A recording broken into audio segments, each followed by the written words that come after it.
Okay, hi. I'm interviewing my mother, Pat Montandon, about her You're writing. not pronouncing it right. Sorry. Montandon. That's right. And so, Mom, how are you today? I'm doing very well. Who are you being? Who is this I don't know, character? who would you like me to Just be? be yourself. This is a naturalistic show. Okay, I'm being me. Today we're going to talk about, we'll start this chronologically, Mom's first book, How to Be a Party Girl. That's why I dressed like this. Look at her. She looks the same. Hi.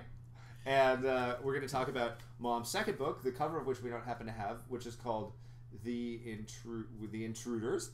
And this is a memoir about my mom's encounters with the supernatural in the late 1960s. It really happened, too. In fact, this is sort of a supernatural book as well. My whole life is supernatural. In a totally different way in the early 1960s. Now we're going to skip ahead, however, to this book, which was just published 2 years ago, maybe? The paperback just came out last year. Yeah, it's called Whispers from God, and it is a memoir about my mother's work, largely for peace with children, with a little bit of your personal history growing up in Texas and Oklahoma as a minister's daughter. Of your books, which is the one that you've written so many books, and this is like a career retrospective interview. So, which books?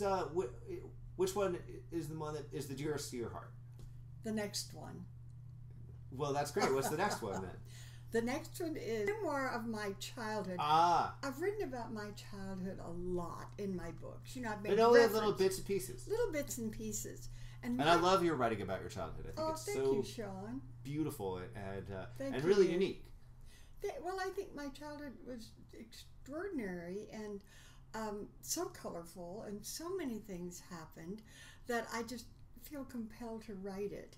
And the title, Peeing on Hot Coals, really came to me because from an actual incident when I was 8 years old. Yes. And it was so horrific. And, kids, you don't know. You see a bucket of ashes, you don't know there are hot coals under it. And we had an outhouse. Right. And it was dark. I'd been doing my homework, and I was afraid to go out in the dark. And so use your imagination. How old were you? 8 years old. Barely 8. Why did you decide to pee in a bucket rather than just on the ground? There was no ground. I mean, I would have to go. Yes, there was ground. Oh, it was on the porch. It was on the porch. Oh. My father had emptied the stove of ashes. Right, I got it. And they were going to be emptied the next day. Right. And I was standing there thinking, oh, it's so dark. A werewolf will get me. Oh, So you were really injured by this? I was very injured. Ouch. Yeah. I think that nature has a way of having us forget some of these traumatic things in our lives. Yeah. Although I always remembered it, but I'd never thought about it. And I started... Remember you telling me that story when I was a kid, as a sort of warning. But of course... Don't pee on hot coals. Anatomically, it wouldn't have been an issue for me. This is all a little awkward, this whole subject. No, why? I don't know. I find it a little embarrassing. Why? But life is life. Well, I just think that writing about things from your childhood is a really noble thing to do, and something that most people can in some way relate to, because there's not that much of a difference between children of all sorts of different backgrounds. That's true, and I'm sure horrific things have happened to other kids along the lines of what happened to me. Yeah. And then, of course, how that incident then led to other effects in my whole life. Is something I'm going to write about. I'm still writing it. Okay. So leaving aside that one, is there another book that you have written that you particularly feel an affinity for? I loved How to Be a Party Girl. First book? Yeah, my first book, I didn't know what I was doing. I'd never written anything. I never had a writing lesson. And didn't Alex Haley help you with this book? He did. Yeah. Yeah, I went to see him. He lived in Rome, New York. I'd met him. And he said, oh, God, he was wonderful. And he said, Patsy, you come to Rome, and I will treat you like a princess, and I will teach you how to write. Come to Rome. Rome, New York. Did you know it was in New York? Yeah, I did. You didn't think that he... No, I knew it was in New York. All right. Because we talked before. Okay. And It's a nice invitation. became, oh, lovely. I have a picture.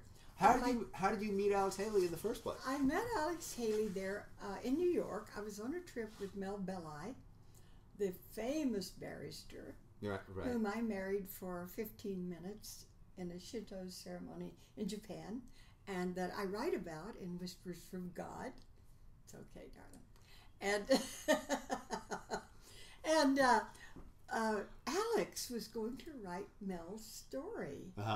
And he got fed up with Mel about the same time I did. Well, because he had written the autobiography of Malcolm X, correct? That's correct. And was that part of what drew Mr. Belli to him as a biographer? I have no idea. I never asked him what drew him to Alex.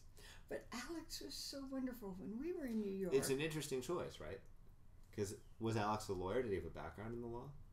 Alex, no. So I wonder why Melvin Belli thought. You know, Alex wrote lots and lots of stories for Playboy magazine, because Playboy had wonderful articles at that time. There was some serious journalism fine journalism. in Playboy, yeah. That's right.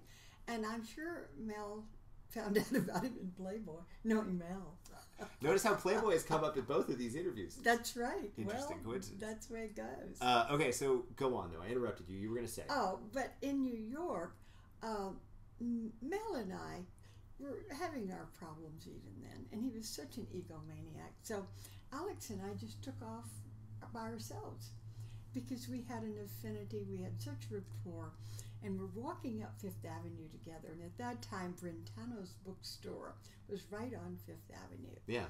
And we're going past, and Mel said, "Honey, you see this window with all these books in it? Honey, your book will be right there in that window someday." And I said, "Do you really think so?" He said, "Honey, I know so." Mm-hmm. And you know, I'll never forget it, because I really didn't know what I was doing and writing, and to have someone of that caliber give me encouragement made me think, yeah, I can do this. And with his help, and lots of people helped me, yeah, I did it, and that my book was in that window, and it was great. That's a great story. Oh, well. You must have been very sad when Alex Haley died. Oh, God, I'm still sad. Did you guys remain close for... We were very, very close. I certainly, as your son, I remember him being around the house and just being a big part of our lives growing up. Right. Oh, perfect storyteller. In fact, do you remember you called me because you wanted to get into journalism, you needed references? Yeah. And you said... No, it was because I was trying to get into college. And I needed a recommendation letter.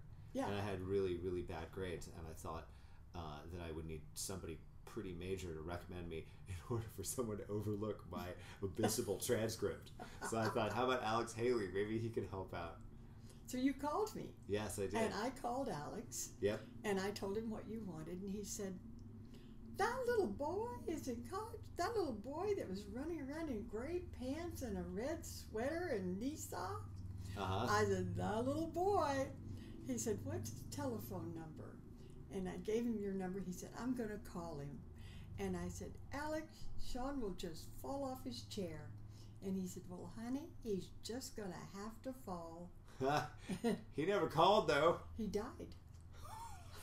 Oh. I'm sorry. He died right after that. He did really die, like, right? Yeah.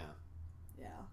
Well, he had such a deep soul. And you know, he said something once to me when I was in Rome that I've never forgotten. We went for a ride, and we were riding along, and he said, "Patsy, you know, you keep growing, and you're writing, and you're doing television, you're doing all these things, and you need to remember always that we're all like plants under the earth, and we're trying to push through the hard crust so we can bloom.